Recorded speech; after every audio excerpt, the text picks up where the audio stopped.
गर्भाधान से यज्ञोपवीत पर्यंत संस्कारों की संक्षिप्त विधि, अन्न प्रशंसा तथा भोजन विधि के प्रसंग में धनवर्धन की कथा, हाथों के तीर्थ एवं आचमन विधि।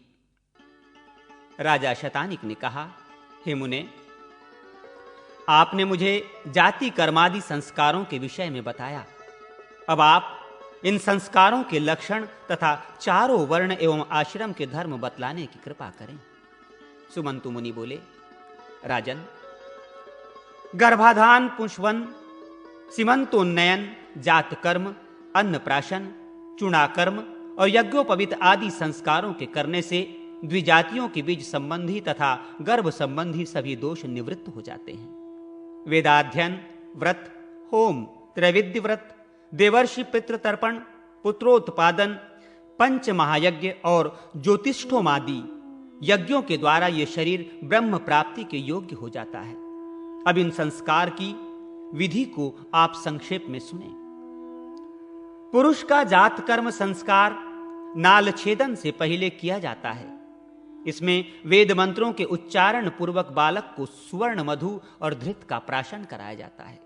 10वें दिन, 12वें दिन, 18वें दिन अथवा 1 मास पूरा होने पर शुभ तिथि, मुहूर्त और शुभ नक्षत्र में नामकरण संस्कार किया जाता है।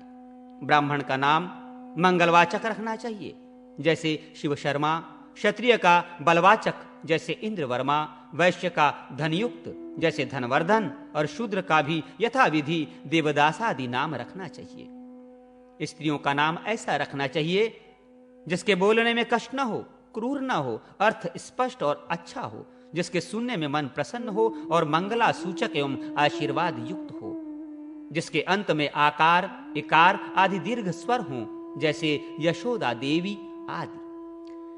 जन्म से 12वें दिन अथवा चतुर्थ मास में बालक को घर से बाहर निकालना चाहिए।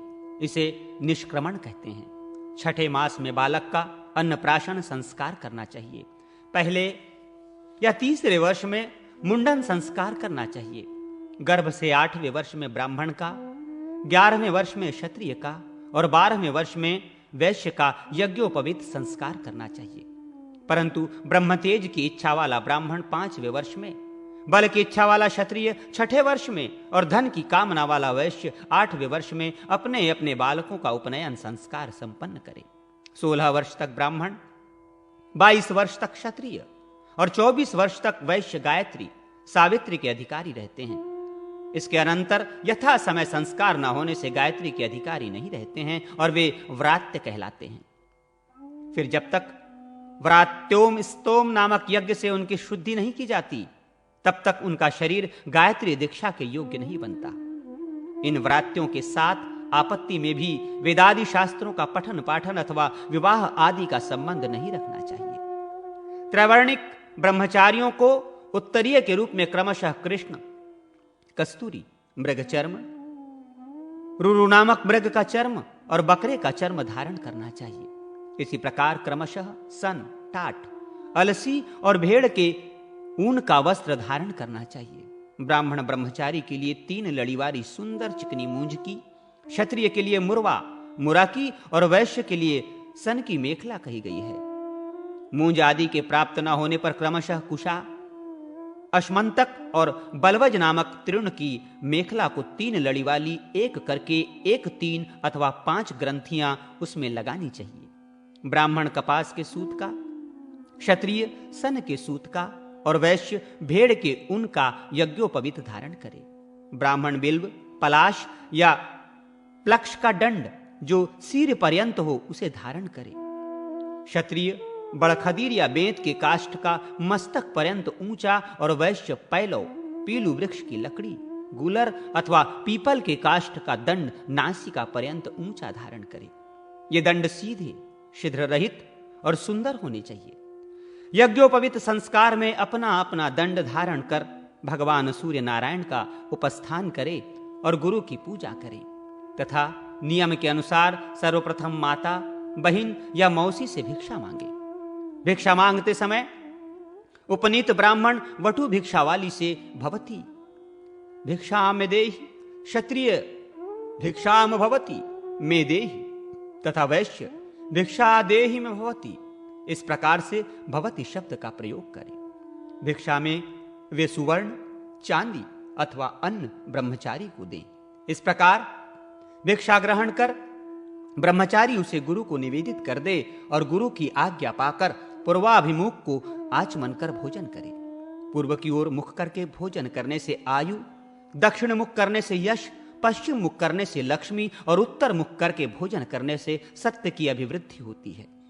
एकाग्रचित हो उत्तम अन्न का भोजन करने के अनंतर आचमन कर अंगों, आंख, कान, नाक का जल से स्पर्श करे। अन्न की नित्य स्तुति करनी चाहिए और अन्न की निंदा किए बिना भोजन करना चाहिए। उसका दर्शन कर संतुष्ट एवं प्रसन्न होना चाहिए। हर्ष से भोजन करना चाहिए। पूजित अन्न के भोजन से बल और तेज की वृद्धि होती है और निंदित अन्न के भोजन से बल और तेज दोनों की हानि होती है। इसलिए सर्वदा उत्तम अन्न का भोजन करना चाहिए। उच्छिष्ट जूठा किसी को नहीं देना चाहिए तथा स्वयं भी किसी का उच्छिष्ट नहीं रखना चाहिए। भोजन करके जिस अन्न को छोड़ दे उसे फिर ग्रहण न करे, अर्थात बार बार छोड़ छोड़ कर भोजन न करे। एक बार बैठकर तृप्ति पूर्वक भोजन कर लेना चाहिए। जो पुरुष बीच बीच में विच्छेद करके लोभवश भोजन करता है उसके दोनों लोक नष्ट हो जाते हैं, जैसे धनवर्धन वैश्य के हुए थे। राजा शतानिक ने पूछा, महाराज आप धनवर्धन वैश्य की कथा सुनाइए। उसने कैसा भोजन किया और उसका क्या परिणाम हुआ? सुमंतु मुनि ने कहा, राजन सतयुग की बात है। पुष्कर क्षेत्र में धनधान्य से संपन्न धनवर्धन नामक एक वैश्य रहता था। एक दिन वह ग्रीष्म ऋतु में मध्याह्न के समय वैश्वदेव कर्म संपन्न कर अपने पुत्र, मित्र तथा बंधु बांधवों के साथ भोजन कर रहा था। इतने में ही अकस्मात उसे बाहर से एक करुण शब्द सुनाई पड़ा। उस शब्द को सुनते ही वो दयावश भोजन को छोड़कर बाहर की ओर दौड़ा, किंतु जब तक वो बाहर पहुंचा वो आवाज बंद हो गई। फिर लौटकर उस वैश्य ने पात्र में जो छोड़ा हुआ भोजन था उसे खा लिया।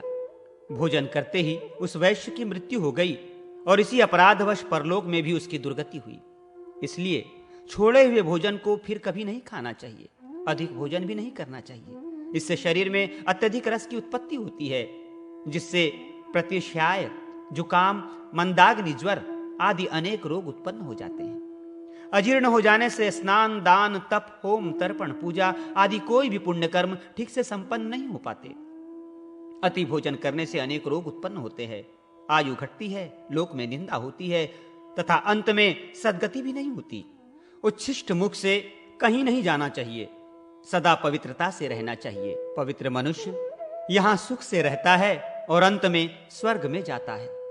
राजा ने पूछा, मुनीश्वर ब्राह्मण किस कर्म करने से पवित्र होता है, इसका आप वर्णन करें। सुमंतु मुनि बोले, राजन जो ब्राह्मण विधि पूर्वक आचमन करता है वो पवित्र हो जाता है और सत्कर्मों का अधिकारी हो जाता है।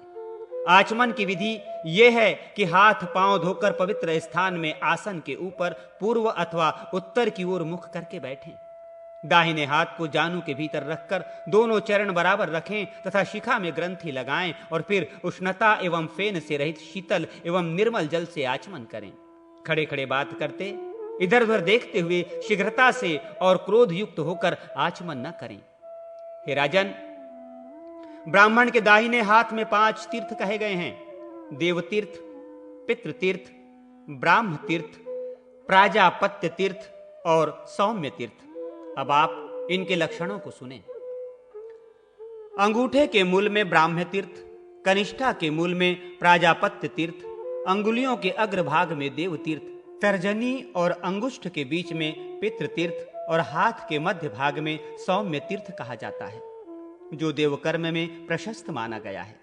देवार्चा, ब्राह्मण को दक्षिणा आदि कर्म देवतीर्थ से, तर्पण, पिंड दानादि कर्म पितृतीर्थ से, आचमन ब्राह्म तीर्थ से, विवाह के समय लाजा होमादि और सोमपान प्राजापत्य तीर्थ से, कमंडलू ग्रहण, दशी प्राशन आदि कर्म सौम्य तीर्थ से करें।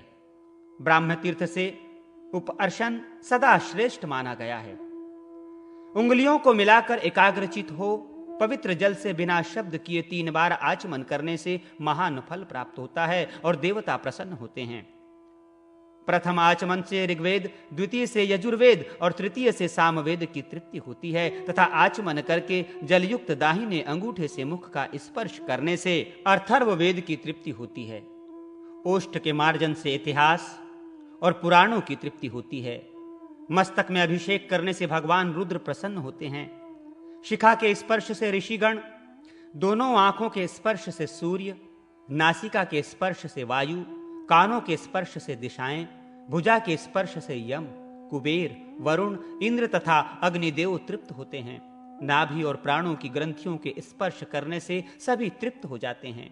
पैर धोने से विष्णु भगवान, भूमि में जल छोड़ने से वासुकी आदि नाग तथा बीच में जो जलबिंदु गिरते हैं उनसे 4 प्रकार के भूतग्राम की तृप्ति होती है। अंगुष्ठ और तर्जनी से नेत्र, अंगुष्ठ तथा अनामिका से नासिका, अंगुष्ठ एवं मध्यमा से मुख, अंगुष्ठ और कनिष्ठका से कान, सब उंगलियों से भुजाओं का, अंगुष्ठ से नाभि मंडल तथा सभी उंगलियों से सिर का स्पर्श करना चाहिए। अंगुष्ठ अग्नि रूप है, तर्जनी वायु रूप, मध्यमा प्रजापति रूप, अनामिका सूर्य रूप और कनिष्ठका का इंद्र रूप है। इस विधि से ब्राह्मण के आचमन करने पर संपूर्ण जगत, देवता और लोक तृप्त हो जाते हैं। ब्राह्मण सदा पूजनीय है क्योंकि वो सर्वदेवमय है। ब्रह्म तीर्थ, प्राजापत्य तीर्थ अथवा देव तीर्थ से आचमन करें, परंतु पितृतीर्थ से कभी भी आचमन नहीं करना चाहिए। आचमन का जल हृदय तक जाने से ब्राह्मण की, कंठ तक जाने से क्षत्रिय की और वैश्य की जल के प्राशन से तथा शूद्र की जल के स्पर्श मात्र से शुद्धि हो जाती है। दाहिने हाथ के नीचे और बाएं कंधे पर यज्ञोपवीत रहने से द्विज उपवीति सव्य कहलाता है। इसके विलोम रहने से अर्थात यज्ञोपवीत के दाहिने कंधे से बाईं ओर रहने से प्राचीनावीति अपसव्य तथा गले में माला की तरह यज्ञोपवीत रहने से नवीति कहा जाता है। मेखला, मृगशाला, दंड, यज्ञोपवीत और कमंडलू, इसमें कोई भी चीज भग्न हो जाए तो उसे जल में विसर्जित कर मंत्रोच्चारण पूर्वक दूसरा धारण करना चाहिए। उपवीति सव्य होकर और दाहिने हाथ को जानू अर्थात घुटने के भीतर रखकर जो ब्राह्मण आचमन करता है वो पवित्र हो जाता है। ब्राह्मण के हाथ की रेखाओं को गंगा आदि नदियों के समान पवित्र समझना चाहिए और अंगुलियों के जो पर्व हैं वे हिमालय आदि देव पर्वत माने जाते हैं। इसलिए ब्राह्मण का दाहिना हाथ सर्वदेवमय है और इस विधि से आचमन करने वाला अंत में स्वर्गलोक को प्राप्त करता है।